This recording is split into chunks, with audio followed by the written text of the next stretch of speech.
সেই কালচারটাকে তোমরা গ্রহণ করো না। Strangely, the first person who supported me was the US representative. এবং সে বলল যে আমরা বাংলাদেশ সরকারের সাথে যুক্ত হয়ে এই বিষয়ে আরও অনুসন্ধান করব এবং এই সিস্টেমটাকে আরও ইমপ্রুভ করার চেষ্টা করব, কিন্তু এ সময় আমরা খাদ্য সরবরাহ বা সহায়তা করব না।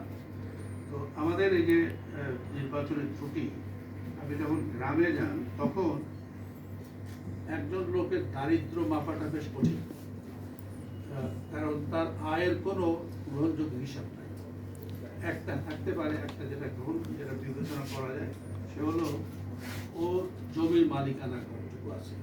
আমরা বোধ হয় আধা একর জমির যদি আছে তাকে মনে করি যে তার আদৌ কোনো জমি নাই, আবার আধা একর জমি থাকলেও তার ইফেক্টিভ পজিশন নাই, অন্য কেউ সেটা করছে। তো এই একটা লেভেলের পরে এটা নির্বাচন করা বেশ কঠিন। অনেক আগে বলেছিলাম, অমর্ত্য সেনের একটা বক্তব্য ছিল যে এই বাবদ যে সকল খাদ্যপণ্য বা পণ্য সরবরাহ করা হয় ওর কোয়ালিটিটা একটু কম রাখো। যেমন এখানে এই আনএমপ্লয়মেন্টের জন্য স্বীকার করলো, আমার মনে হয় যে এটাকে একদম অবজ্ঞা করা ঠিক না। কিভাবে একটা উন্নতি করা যায় এটা এটা চেষ্টা করতে হবে। নিম্ন আয় হতে উত্তরণ, এটা সবারই মাথার ভিতর ঢুকেছে এবং ডক্টর রাজ্জাককে ধন্যবাদ দেওয়া উচিত যে ট্রেড সম্পর্কে আমাদের এখানে আলাপ বেশি হয় না at the economic policy level or at economic analysis level. Razzak সেই অল্প সংখ্যক যারা আছেন তার ভিতরে একজন। এর সাথে শুল্ক কর কাঠামোর সংস্কার এই পর্যন্ত আমরা সবাই বলি, কিন্তু এর সাথে বোধহয় আর একটু অগ্রসর হয়ে বলা দরকার যে শুল্ক কর কাঠামোটা পরীক্ষা নিরীক্ষা করে এর পরিবর্তন করা দরকার। যে অসঙ্গতিগুলো আমার চোখে লাগে সে হলো যে অগ্রিম শুল্কের কথা সবাই বলেন। অগ্রিম শুল্ক সম্পর্কে আমার আপত্তি থাকে, কিন্তু অতটা কঠিন আপত্তি নয়। অনেক দেশে আছে, অনেক দেশের ভিতরে ইংল্যান্ড একটা আছে, রাজ্জাক আমাকে কারেক্ট করতে পারবেন, ইউএসএ তো করে। কর্পোরেট ট্যাক্স যারা দেয়, ইভেন যারা ইন্ডিভিজুয়াল পার্সন যাদের ট্যাক্সটা রেটটা হাই, তাদের ক্ষেত্রে ওরা একটা অনুসরণ করে কোয়ার্টারলি ট্যাক্স নেয়, এবং সেই কোয়ার্টারলি ট্যাক্সের ভিত্তি হলো এর আগের বছর যে ট্যাক্স দিয়েছে সেই পরিমাণে, এবং কারেন্ট ইয়ারের হিসাব টিসাব করার পরে যদি দেখা যায় যে বেশি আদায় হয়েছে তাহলে সেটা অ্যাডজাস্ট করা হয়, কম আদায় করলে অ্যাডজাস্ট হয়। অর্থাৎ ফোর্থ কোয়ার্টারে যে এই অ্যাডজাস্টমেন্ট হয়, এর আগ পর্যন্ত একই হারে দিতে থাকে। এর অ্যাসাম্পশনটা কিছুটা কোয়েশ্চেনেবল। অ্যাসাম্পশন হলো যে আগের বছর যে আর্থিক অবস্থা ছিল এবছর অর্থনৈতিক অবস্থা একই রকম, এটা সম্প্রসারণ হয়নি, সংকোচনও হয়নি, একটা আরবিট্রারি ডিসিশন। কারণ যেখানে আপনি করতে পারছেন না সেখানে আপনি এটা করতে পারেন। আর এখন তো আমরা কোয়ার্টারলি জিডিপির একটা হিসাব নেওয়ার চেষ্টা করছি, সেখানে আমাদের কিছুটা আভাস পাওয়া যাবে যে সংকোচন কতটুকু হচ্ছে, অথবা এর সংকোচনের বা এর ব্যাপ্তি কতখানি বাড়ছে। আচ্ছা, আমদানি শুল্ক আমাদের এই কতগুলো আছে, আমদানি শুল্ক, সম্পূরক শুল্ক, এ দুটোই ট্রেড নিউট্রাল হওয়ার কথা, কিন্তু আমাদের ট্রেড নিউট্রালিটি নাই। তার ফলে যেটা আশরাফ আহমদ বললেন যে রপ্তানি করে যে পণ্য, সেই পণ্যের উপরেও কিছুটা শুল্ক দেওয়া হয়, হার কম হতে পারে। তো এখানে যখন মূসক ইন্ট্রোডিউসড হয় তখন একটা আমার মনে হয় লিখেই বোধহয় বলা হয়েছিল যে সকল ক্ষেত্রে উৎপাদন ব্যয়ে বিভিন্ন অংশকে সেপারেট করা যায়, সে জায়গাতে মূসকের রিফান্ড বা মূসকটা কম হবে। যেটা আশরাফ বললেন যে জমি কেনার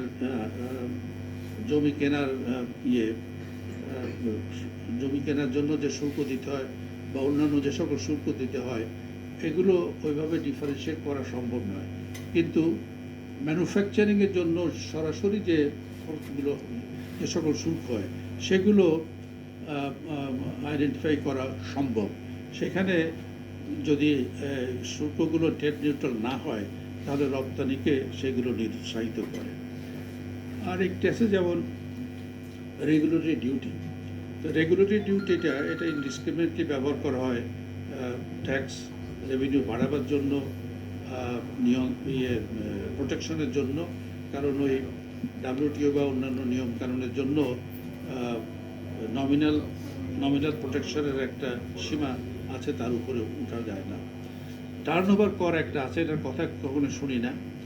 টার্নওভার কর সম্পর্কে আমি ওই এনবিআর চেয়ারম্যান থাকতে দুই একটা জায়গায় শিক্ষা ভ্রমণে গিয়েছিলাম, পার্টিকুলারলি কোরিয়া থেকে। আমি দেখলাম যে ওদের একটা টার্নওভার কর আছে, কিন্তু টার্নওভার কর কে দিল বা না দিল, কতটুকু দেয় বা না দেয়, এই জন্য ওরা সময় ব্যয় করে না। It is not worth the time of the tax collector. এটা মূলত যে ব্যক্তি কোনো ব্যবসা বা কোনো উৎপাদন কর্মে লিপ্ত আছে, তার একটা রেকগনিশন দরকার। সো দিস টার্নওভার কর এর একটা প্রাইমারি পারপাস হলো যে রেকগনিশন দেওয়া। আমাদের কাগজপত্রে প্রায় আমরা পড়ি যে কারওয়ান বাজারে এত লোক বিক্রি করে, কেনা বেচা করে ঠেলা গাড়িতে, কিন্তু তারা কোনো কর দেয় না, ইটস ফ্যাক্ট। কিন্তু তাদের পরে যদি একবারে যে বলা হয় যে তোমার ট্যাক্স রিটার্ন দিতে হবে, হিসাব দিতে হবে, ও আসবে না। তাকে যদি একটা মিনিমাম প্রিজাম্পটিভ কর দিয়ে তাকে খাতায় নেওয়া যায় এবং তারপরে আস্তে আস্তে তাকে যদি হিসাবের মধ্যে আনে, তাহলে একদিনে হবে না, হয়তো একটা সময় নিয়ে এই এই করের জাল বানানো যেতে পারে, কর বেশি হতে পারে। সম্পদ কর বা উত্তরাধিকার সূত্রে প্রাপ্ত সম্পদ, এটার পরে ট্যাক্স বসানো বোধহয় একটা ইকুইটির প্রশ্ন থেকে আসছে। ইনকাম কতটুকু হবে বা না হবে আমি বলতে পারবো না।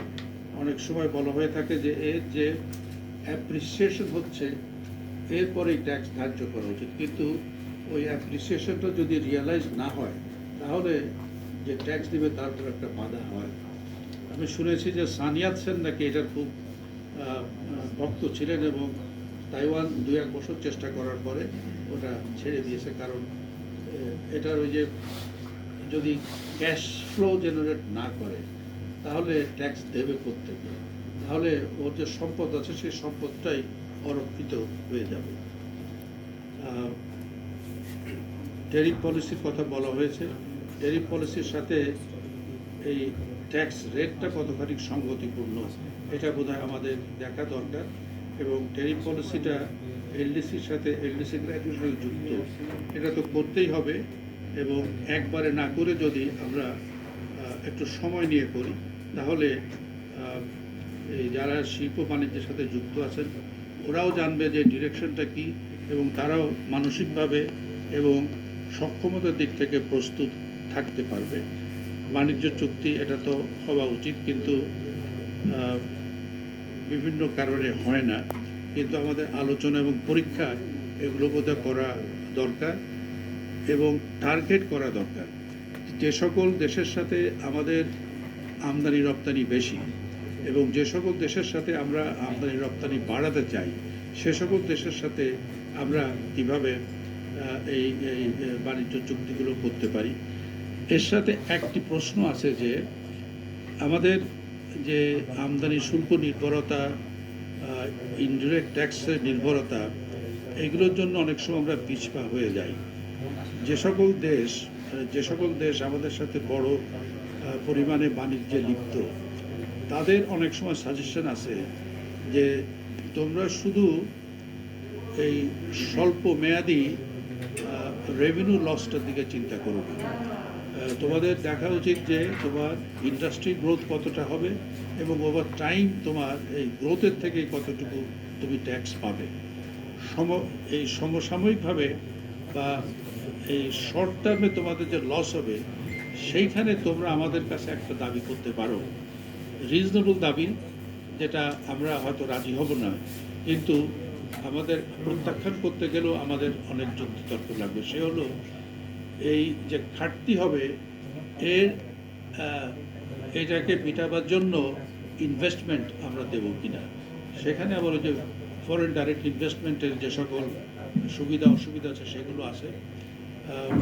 আমাদের যে সকল ট্যাক্সের এবং রিপ্যাট্রিয়েশন সুবিধা দেওয়া হয়, আমার কাছে মনে হয়েছে সেগুলো যথেষ্ট, কিন্তু এর অ্যাডমিনিস্ট্রেটিভ প্রসিডিওর্সগুলো বোধহয় কমপ্লিকেটেড, এবং সবচেয়ে যেগুলো সম্পর্কে বেশি আপত্তি সেগুলো হলো বহু দরজায় যেতে হয়। একজনের কাছে গেলে হবে না, 10 জনের কাছে যেতে হবে।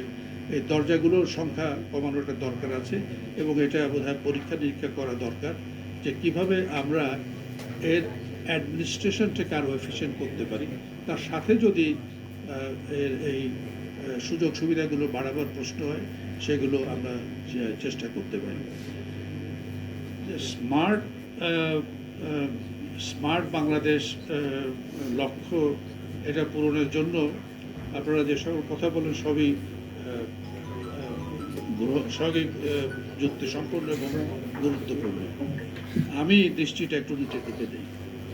দৃষ্টিটা নিচের দিকে দিই এই যে আমাদের লোয়ার সেকেন্ডারিতে এখন এনরোলমেন্ট প্রায় 100%, কিছু রেপুটেশন আছে, কিন্তু হায়ার সেকেন্ডারিতে গেলে এই এনরোলমেন্ট বোধ হয় 20%-এর মতো চলে আসে। যে huge gap between lower secondary and higher secondary. আমি একটা মনে করি, কিন্তু যারা শিক্ষার সাথে জড়িত আছেন ওরা আরও ভালো বলতে পারবেন, আমাকে কারেক্টও করতে পারবেন। সে হলো যে এই হায়ার সেকেন্ডারি পর্যন্তকে যদি আমরা মনে করি যে this create the basis for education and skill development at higher level, তাহলে হায়ার সেকেন্ডারিতে গুরুত্ব দেওয়া দরকার। হায়ার সেকেন্ডারিতে ব্যান্ডবেজ এরা বেশ তথ্য সংগ্রহ করে। ব্যান্ডবেজের হিসাবে দেখা যায় যে হায়ার সেকেন্ডারিতে সায়েন্স এবং হায়ার ম্যাথমেটিক্স পড়ার সংখ্যা অনেক কম। 16 বা 20% যদি এনরোলমেন্ট হয়, হয়তো এর অর্ধেক বা অর্ধেকের একটু 50 বা 60 হয়তো বিজ্ঞান পড়ে, কিন্তু ওই বিজ্ঞান পড়াটা মূলত এসে পড়ার মতো। অনেক স্কুলে ল্যাবরেটরি নাই, তো একটা পড়ে। তো আমার একটা ধারণা নিজের পড়ার অভিজ্ঞতা থেকে, যে ল্যাবরেটরিতে যে ছোট ছোট এক্সপেরিমেন্ট দেখায়, এই যে একটা মাইক্রোস্কোপ দিয়ে দেখানো শেখায়, তো এইতে বিজ্ঞানের প্রতি একটা আগ্রহ সৃষ্টি হয়, যে কৌতূহল লাগবে যে আমি এই বিজ্ঞানটাকে জানতে চাই। আমি রাস্তা দিয়ে হেঁটে যখন যাই তখন সমাজ এবং অর্থনীতি সম্পর্কে আমার একটা ধারণা হয়, কিন্তু বিজ্ঞানের ওই ধারণা হয় না যত সময় কিছুটা এক্সপেরিমেন্টের সাথে আমি যুক্ত না হই। আরেকটি হলো, যদি আরও হায়ার সেকেন্ডারি পরেও যদি আমরা এই বিজ্ঞান মনস্কতা, বিজ্ঞান গবেষণা যদি আমরা বাড়াতে চাই, তাহলে হায়ার সেকেন্ডারিতে হায়ার ম্যাথমেটিক্সটা পড়ার ব্যবস্থা করা দরকার। এবং এই আওয়ামী লীগের নির্বাচন ইশতেহারে যেটা বলা হয়েছে যে স্কুলের ল্যাবরেটরি প্রতিষ্ঠা করা হবে, অথবা যে সকল স্কুলের ল্যাবরেটরি আছে সেসব জায়গাতে ল্যাবরেটরির সক্ষমতা বাড়ানো হবে, এবং গণিত এবং বিজ্ঞান পড়ার জন্য একটা মেধাভিত্তিক স্টাইপেন্ডের বা স্কলারশিপের ব্যবস্থা করা হবে। মূলত এই বিজ্ঞান এবং গণিত শিক্ষাকে উৎসাহ দেওয়া, যাতে উপরের দিকেও গণিত এবং বিজ্ঞান শিক্ষায় মানুষ নিযুক্ত হয়। শুল্ক কর্তৃপক্ষের জরিমানা ও কর্মকর্তাদের প্রণোদনা, ওই প্রণোদনা মানুষের সক্ষমতা বৃদ্ধি, কাজে মনোযোগের বৃদ্ধি, এর একটা বড় বড় কর্তাদের কাছ থেকে সাজেশন আছে, কিন্তু এটা সমালোচনা আছে যে মেয়োপিক দৃষ্টিকোণ, যে নিজের থেকে কাজ করতে চায় না, তাকে যতই দেওয়া হোক সে কাজ করতে চাইবে না। আমার একটা খুব ছোট সাজেশন এই বিষয়ে আছে, সাজেশনটি বলবো না, আমি একটা চিন্তা করি যে আইনসঙ্গতভাবে শুল্ক কর আদায়, এটা এর দক্ষতা বাড়ানো দরকার। আর জরিমানা যেটা, this should be treated as an index of failure of collection. So they should go into two separate heads of account in the government accounts. যে এইটা হলো আমার নিয়ম অনুসারে শুল্ক আদায়, যে নিয়ম অনুসারে জরিমানা যেটা আছে সেটা আলাদা। যদি দেখা যায় জরিমানার পরিমাণ বাড়ছে এবং শুল্ক যেটুকু আদায় করার কথা সেটা কমছে, that's a index of the weakness of the collection administration. এবং তখন you have a more reliable basis for judging whether our tax system is on the right track, whether the administration of the tax system on the right track. এর সাথে ইদানিং একটা suggestion এসেছে যে শুল্ক কর এর নীতি এবং বাস্তবায়ন এই দুটোকে আলাদা করা। শুল্ক কর সম্পর্কে আমাদের যারা ওই কাজের সাথে যুক্ত নয় তারা ট্যাক্স পেয়ার, ইন্ডাস্ট্রি, বিজনেসের এর যে বিহেভিয়ার কি এ সম্পর্কে অতটা জানেন না। রাজ্জাক আমার কথা একমত হবে কিনা জানি না। ও অবশ্য এর আগে যখন বসেছিলাম তখন বলছিল যে ওর কর্মজীবনের শুরুতে একটা ব্যাংকে কাজ করত, সেখানে ওর দায়িত্ব ছিল কতগুলো তথ্য সংগ্রহ করে যারা সিদ্ধান্ত নেবে তাদের কাছে দেওয়া। তো আমাদের এখানে সেই তথ্যের একটা ঘাটতি আছে। সেই ঘাটতি পূরণের একটা হলো যার অভিজ্ঞতা আছে তার কাছ থেকে শোনা যে সে কী কী অসুবিধার সম্মুখীন হয়, সেগুলো সে কীভাবে সমাধান করে। তো সেক্ষেত্রে আমার মনে হয় যে নীতিটা আলাদা হতে পারে, কিন্তু নীতি যারা প্রণয়ন করবে তাদের ট্যাক্স ইকোনমিক্স মানে ফিসক্যাল ইকোনমিক্স এবং ব্রডার ইকোনমিক্স সম্পর্কে তাদের ধারণা স্পষ্ট থাকা দরকার। আইনেরও একটা এখানে প্রাসঙ্গিকতা আছে। আবার কর্মজীবনে কিভাবে এই কাজগুলো হয় সেই অভিজ্ঞতারও তাদের থাকা দরকার। আরেকটি যেটা আমাদের ক্যাডারের এখন দেখা যাচ্ছে যে মানে কাস্টমসে একজন লোক যদি চাকরি নেয় বা ইনকাম ট্যাক্সের লোক যদি চাকরি নেয়, সে নেসেসারিলি কম যোগ্যতা সম্পন্ন নয়। আবার সে আস্তে আস্তে চাকরি অভিজ্ঞতা থেকে অন্যান্য ডিপার্টমেন্টও আসতে পারে। সে ইন্ডাস্ট্রি সেক্রেটারি হতে পারে, ফাইন্যান্সের সেক্রেটারি হতে পারে, এনবিআর এর চেয়ারম্যান আগের থেকেই এরকম একজন লোককে করা হয়। অতএব এই নলেজ অ্যান্ড এক্সপেরিয়েন্স এইটাকে কীভাবে কম্বাইন করা যায় এই ফর্মুলেশন অফ পলিসি, এবং সেখানে যারা অভিজ্ঞতা আছে তাদেরও একটা আসার সুযোগ থাকবে, এবং এই দুটোকে মিলালেই বোধহয় একটা এফিশিয়েন্ট সিস্টেম আমরা করতে পারি। মুদ্রা বিনিময় হার সম্পর্কে বলেছেন, এবং আমাদের ওই যে প্রত্যেক বাজেটের সঙ্গে একটা দেওয়া হয়, ফাইন্যান্সিয়াল ইকোনমিক সার্ভে দেওয়া হয়। বাংলাদেশ ব্যাংক এটা প্রতিনিয়ত করে, Real effective exchange rate, nominal exchange rate, এই দুটোর ভিতরে আমরা একটা ব্যাপক অসঙ্গতি ডেভেলপ করার সময় দিই।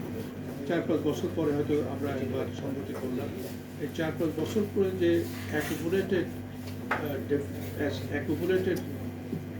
অ্যাকুমুলেটেড মিসঅ্যালাইনমেন্ট, এটা হঠাৎ করে যখন ঠিক করা হয় তখন শিল্প বাণিজ্যের সাথে এর সাথে করতে পারে না, তাল রাখতে পারে না। সেই জন্য আমি মনে করি যে এক হলো যে বাংলাদেশ ব্যাংকের থেকে বা সরকারের পক্ষ থেকে একটা প্রাথমিক আভাস দেওয়া। এমন নয় যে আগামী 3 মাসে আমরা এতটা ডেপ্রিসিয়েট করবো, তাহলে এটা স্পেকুলেশন হবে। কিন্তু যে ডিরেকশনটা সম্পর্কে, not the magnitude but the direction সম্পর্কে একটা বোধ আভাস দেওয়া, এবং এই যে অ্যাডজাস্টমেন্টটা এটা 3-4 মাস না করে না 3 মাস পর না করে একটা নিয়মিতভাবে এই অ্যাডজাস্টমেন্টটা করলে সবাই মনে একটা ধারণা হয়, স্পেকুলেশনটা হয়তো কমবে। আর ইয়েটা এক্সচেঞ্জ রেট ম্যানেজমেন্ট এবং রিজার্ভ ম্যানেজমেন্টটা বোধহয় অনেক নিয়মসঙ্গত হবে। আর একটি বিনিয়োগের কথা থেকে আমার মনে হলো যে আমাদের একটা ইন্ডাস্ট্রিয়াল গ্রোথ শুরু হয়েছে। পল ক্রুগম্যান তার একটা বইতেও বলেছে যে আগে যে আমরা ডেভেলপিং কান্ট্রিজ থেকে আমদানির কথা মনে করতাম সে হলো কমোডিটি, কিন্তু এখন এই পরিবর্তন হয়েছে এবং ইন্ডাস্ট্রিও তারা করছে, এবং সেগুলো মোস্টলি লেবার ইন্টেন্সিভ ইন্ডাস্ট্রি, সব জায়গাতেই শুরু করে। আমাদের এই টেকনোলজি ডিপেন্ডেন্ট ইন্ডাস্ট্রিতে কিছুটা অগ্রসর হয়েছে, কিন্তু এখনও 10 শতকের কম, 7-8% মতো, এবং গত 2 বছরে দেখা যাচ্ছে একটু কমে গেছে। 2015 মানে ওই এডিবির ইন্ডিকেটার হিসাবে 2015 সালে যা ছিল 2022 সালে তার বোধহয় 1-1.5% কমে গেছে। তো ইলেকট্রনিক গুডস এবং অন্যান্য টেকনোলজি ডিপেন্ডেন্ট গুডসও আমরা এক্সপোর্ট করা শুরু করেছি, কিন্তু এর পরিমাণ আমাদের খুব কম। আমরা যে ভিয়েতনামের সাথে তুলনা করি, অন্যান্য দেশের সাথে তুলনা করি, সেখানে দেখা যায় ওদের এই টেকনোলজি ইন্টেন্সিভ প্রোডাক্ট 40%-এর মতো, 40% বা তার চেয়ে একটু বেশি। অল্টারনেটিভলি ওদের সার্ভিস সেক্টর আমাদের তো ছোট, আমাদের সার্ভিস সেক্টর বড়। এই সার্ভিস এবং ইন্ডাস্ট্রিকে যদি আমরা একসাথে করি, তাহলে আমরা বোধহয় একটা দাবি করতে পারি যে আমাদের knowledge and technology based product এটা শুরু হয়েছে, এবং এখানে যে সাপোর্ট দিলে যদি এর গ্রোথটাকে অ্যাক্সেলারেট করা যায়, সেদিকে নজর দেওয়া দরকার। এর সাথে আমি আরেকটি যোগ করবো, সে হলো আমাদের এখানে এই যে ইন্ডাস্ট্রিয়াল পলিসি তৈরি করার কোনো কর্তৃপক্ষ সরকারের নাই।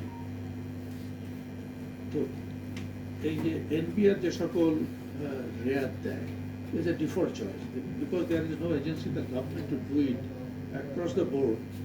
আমরা যেভাবে পাই, এনবিআরকে বলি, এনবিআর যেটুকু বোঝে সেটুকু করে, এবং এনবিআর এর ফোকাস থাকে তো ট্যাক্সের পরে ইম্প্যাক্ট করে, এটাই থাকা উচিত। আমাকে যে দায়িত্ব দিয়েছে, আমি দেখবো যে ওইটাই দুনিয়ার সবচেয়ে বড় কাজ, অন্য কোনো কাজ নাই। সেই জন্য বোধহয় আমাদের এখন চিন্তা করা দরকার যে যদি আমরা ইন্ডাস্ট্রিয়াল গ্রোথের দিকে যেতে চাই, তাহলে সরকারের ভিতরে একটা সক্ষমতা তৈরি করা দরকার যে এই বিশ্ব বাণিজ্য, বিশ্ব অর্থনৈতিক পরিবেশকে খেয়াল রেখে আমাদের ইন্ডাস্ট্রিয়াল গ্রোথের পলিসি কী হতে পারে, এবং that policy would lead to identifying products which should receive some support, and the conditions or the criteria which will determine which industry will receive support and what are the performance criteria. Performance criteria ছাড়া যদি তাদের প্রণোদনা দেওয়া হয়, তাহলে it may be some perverse thing. যার কোনো সক্ষমতা নাই, সেই সক্ষমতাকে তাকে হয়তো আমি দিচ্ছি, এবং একটা দীর্ঘমেয়াদী সাপোর্টটাকে নিতে হচ্ছে, যে সাপোর্টটা অন্য জায়গায় দিলে আমি অনেক বেশি রেসপন্স পেতাম। আমি এই পর্যন্তই বলি। আবার প্রথম অনুরোধটাকে আবার রিপিট করি, যদি আজকে আলোচনায় যেসব সমস্যাগুলো এসেছে এবং যেসব জায়গাতে আমরা মনে করি যে একটা মধ্যমেয়াদী পরিকল্পনা গ্রহণ করা উচিত, যদি আপনাদের পক্ষ থেকে সেটা লিখে দেন, আপনারা ফরম্যাটে লিখতে পারেন, তাহলে আমাকে ওই সব কমিটির হবে, তাহলে আমি ওর পাশেই করতে পারি। এই division labour also makes it more efficient. আবার আপনাদের সবাইকে ধন্যবাদ।